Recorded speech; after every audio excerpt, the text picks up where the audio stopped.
അമേഠിയിൽ മത്സരിക്കാൻ തയ്യാറാകാതെ രാഹുൽ റായ്ബറേലി തിരഞ്ഞെടുത്തതിനെ BJP കാര്യമായ പ്രചാരണ ആയുധമാക്കുന്നുണ്ട്.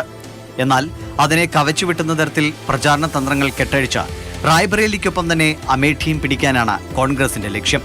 അമേഠിയിൽ കരുത്തിയായ BJPയുടെ സ്മൃതി ഇറാനിക്കെതിരെ KL ശർമ്മയാണ് കോൺഗ്രസ് രംഗത്തിറക്കിയിരിക്കുന്നത്. സ്മൃതിയെ പരാജയപ്പെടുത്താനാകുമെന്ന ഉറച്ച വിശ്വാസത്തിലാണ് KL ശർമ്മ. മുൻ രാജസ്ഥാൻ മുഖ്യമന്ത്രി അശോക് ഗെഹ്ലോട്ട് ശർമ്മയുടെ തിരഞ്ഞെടുപ്പ് പ്രചാരണ പരിപാടിയുടെ നിരീക്ഷകനായി എത്തും. ഇതോടെ പ്രചാരണത്തിന് പുതിയ ഭാവം കൈവരുമെന്ന പ്രതീക്ഷയിലാണ് ശർമ്മയും കോൺഗ്രസ് പ്രവർത്തകരും. അതേസമയം റായ്ബറേലിയിൽ രാഹുലിന്റെ വിജയത്തിന് തിളക്കം കൂട്ടുക എന്നതാണ് കോൺഗ്രസിന്റെ ലക്ഷ്യം. ഛത്തീസ്ഗഡ് മുൻ മുഖ്യമന്ത്രി ഭൂപേഷ് ബാഗേൽ അതിനായി മണ്ഡലത്തിലെത്തും. നിരീക്ഷക വേഷത്തിൽ നിന്ന് ജനങ്ങളെ കൂടുതൽ പാർട്ടിയുമായി അടുപ്പിക്കാനുള്ള തന്ത്രങ്ങൾ ബാഗേലും ആവിഷ്കരിക്കും. ദിനേശ് സിംഗാണ് രാഹുലിനെതിരെ BJPക്ക് വേണ്ടി പോരിനിറങ്ങുന്നത്. Election desk, Mathrubhumi news.